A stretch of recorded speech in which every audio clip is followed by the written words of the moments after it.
welcome to the All-Canadian Reptile Girl with me, Annalise. While I love all reptiles and amphibians, I think that hands down snakes are the most fascinating group of reptiles. Their physical attributes and behavior that they adopt to thrive with what, on the surface at least, seems to be the most awkward body plan a predatory animal can get is incredible. Today we are going to be talking a bit about how snakes got to where they are today by looking at 5 amazing ancient ancestral snakes. Some of them are just mind-boggling, and they all have crazy scientific names that I'm sure I'm going to mispronounce. I can't wait to get started. Can we roll the new intro, please?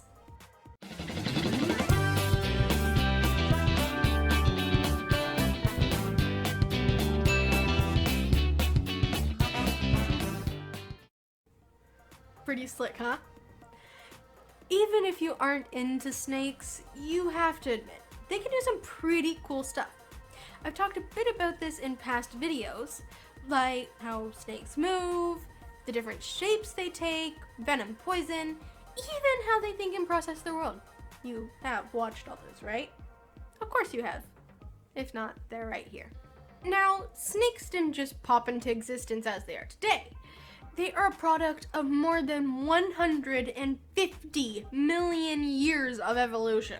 It's thought that they evolved from burrowing lizards like baronids or other similar species. I think that it is pretty obvious that the key distinction between lizards and snakes is how easily they can solve a Rubik's Cube. Okay, that's probably not true. It's obviously the absence of arms and legs. But in defense of my terrible joke, the lack of arms would make it pretty hard to solve the Rubik's Cube though, so there's that. There are other differing characteristics too, of course. The lengthening of their body, the hundreds or even thousands of muscles to go with it, the structure of their skull and jaw that allows them to swallow prey much larger than the size of their head, or even their keeper's shoe, like this poor guy I saw on Reddit. Yeah, that's probably not coming out without surgery. Never eat my shoes. The withering of these reptiles' front and hind limbs is really what shows us the evolution of snakes. And we have a lot of transitional forms in the fossil record that we can learn from. Paleontologists have identified no less than 4 separate genera dating back to the Cretaceous period that had stubby or vestigial legs. Even today, you can see clues that snakes used to have proper legs. Many species of boas and pythons, like my buddy Hobbs here, my Macklets python, have tiny vestigial legs. These small claws here near the cloaca are called spurs, and they are the last remnants of legs. In modern snakes, these spurs are sometimes used to help in mating for additional grip. So let's go through my list of what I think are some really amazing examples of the transitions that ancient snakes went through. The first snake I wanted to talk about was going to be Tetrapodophis. The word Tetrapodophis meaning, in Greek, 4-legged snake, which makes it pretty easy to guess how many legs this guy had. This foot-long creature was from the early Cretaceous period, over 100 million years ago, and discovered in a fossil from Brazil, dug up decades ago, but was only officially named in 2015. There is some mystery about where exactly it was found, when, and by whom, so it could even be all just an elaborate hoax.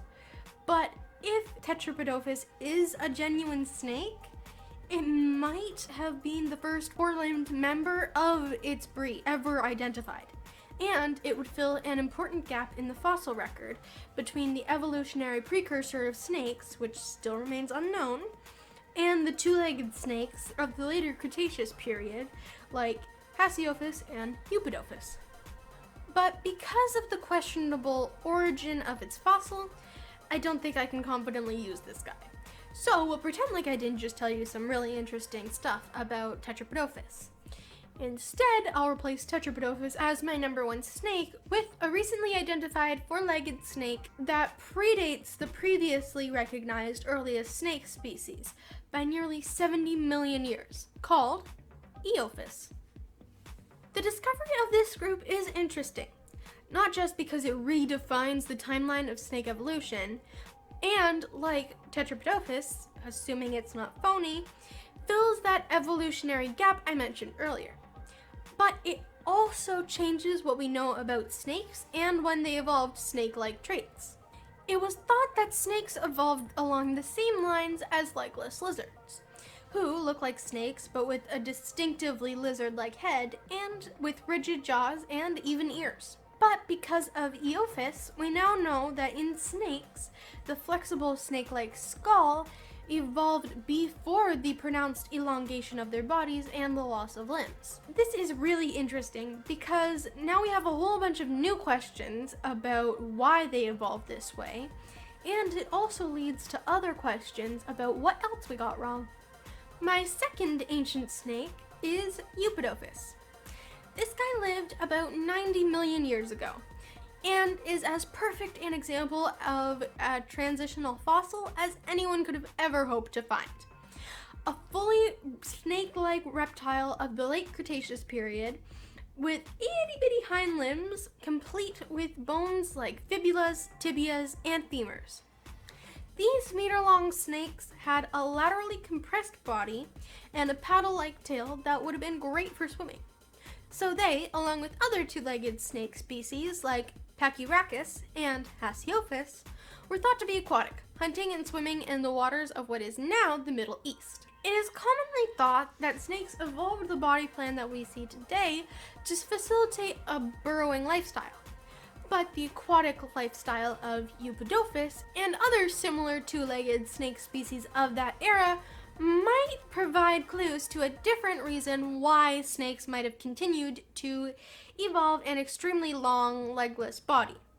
The need to be able to reduce drag and develop a body long enough for powerful, undulating swimming could have been a strong evolutionary driver to push ancient snakes towards the body plan that you see today. Next up is Wonambi, the only snake on this list that could have actually encountered humans. Wonambi grew over 18 feet long, weighed more than 100 pounds, and was part of a group of prehistoric snakes that lived all over the entire globe for almost 90 million years. By about 2 million years ago, though, they were only able to be found in Australia, where they lived until just 40,000 years ago. Meaning that according to the most recent estimate of when humans came to Australia, the Wonambi and humans lived in the same area for more than 30,000 years. It's thought, and this is really cool, that the Wonambi might be the inspiration for the Aboriginal legend of the rainbow serpent. According to the lore, the rainbow serpent created the mountains, controlled the sun, and haunted the waterholes across the Australian desert. It is also a protector of the Aboriginal people and a judge and punisher to those who break the sacred laws. If I had read about this legend a year ago, Wonambi could have been a great name for Hobbs. Macklett's pythons can be found in northern coastal Australia.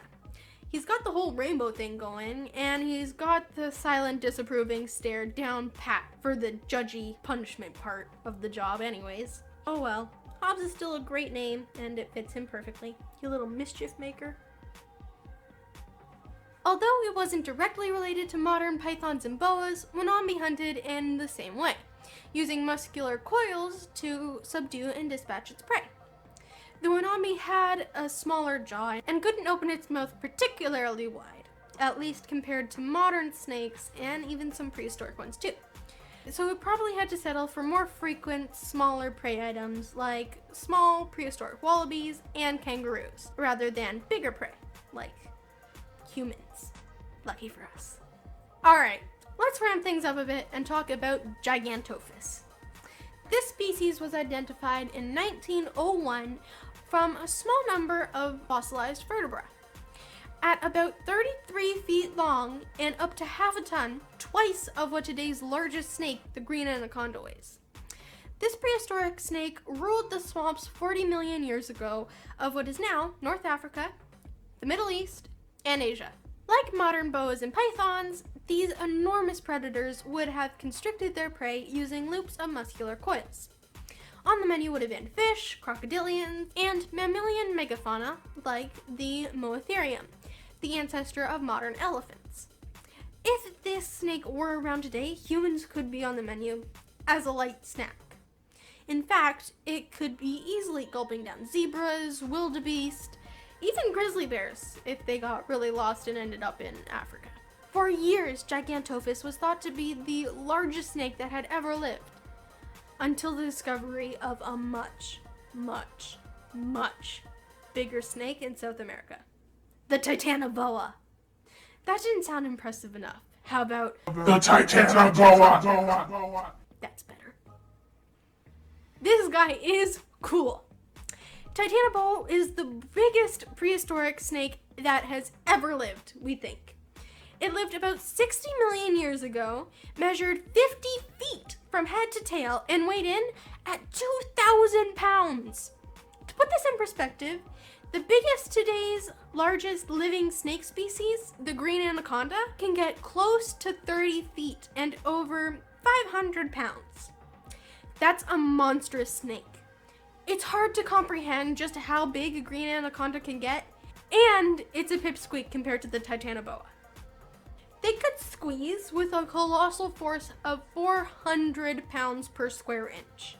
That's 16 times the force of today's giant green anaconda. That much pressure from a 50-foot snake with a 3 to 4 foot diameter could crush a T-Rex's skull like a pop can. I don't like that. No. No. This incredible snake would have happily chowed down on dinosaurs, but didn't, because dinosaurs went extinct a few million years before the Titanoboa hit the scene. Probably because they heard that a giant snake longer than a school bus was coming, so they noped the heck out of there. Rightfully so. I guess that's why some of them evolved into chickens. But I mean, can you really blame them? So, dinosaurs were off the menu, but there was still plenty left for them to eat. In the absence of dinosaurs, the Titanoboa was really the biggest, baddest thing around, so they fed on, oh, well, whatever they wanted to, really. 20-foot prehistoric crocodiles, 6-foot turtles, giant terror birds. South American mammals at the time were pretty small, but they would have been snacked on too.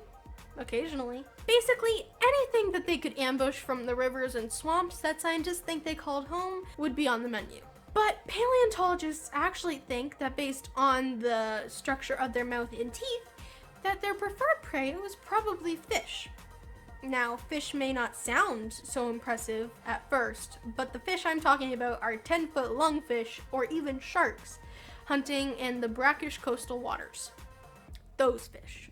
The Titanoboa's reign was short by geological standards anyway, lasting only a couple million years. Titanoboa died out when huge amounts of carbon dioxide in the atmosphere caused temperatures in their already insanely hot range to spike dramatically. This event is called Paleocene-Eocene thermal maximum and caused widespread extinctions all over the globe.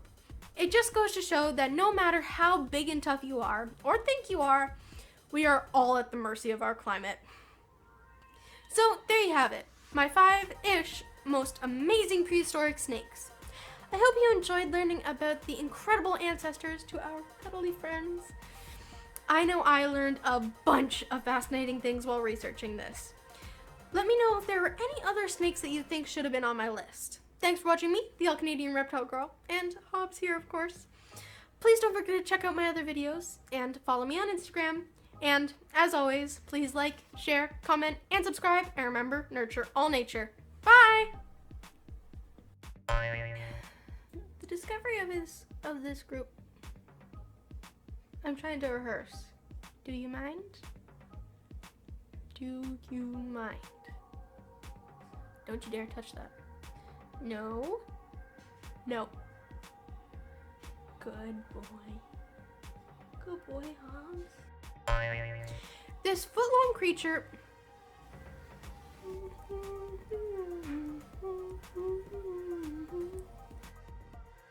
laundry's done. Oh, never mind.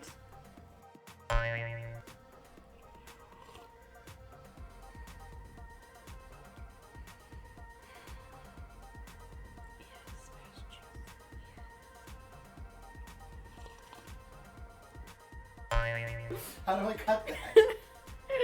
You do. You just do. Okay. That had stubby or vestigial. Did you just snort? I just snorted. Oh wait, it's rolling. I didn't know it was rolling. All right. If I had read about, so there you have it. My 5-ish most amazing. So there you have it. My 5-ish most amazing prehistoric snakes. I hope you enjoy learning a bit about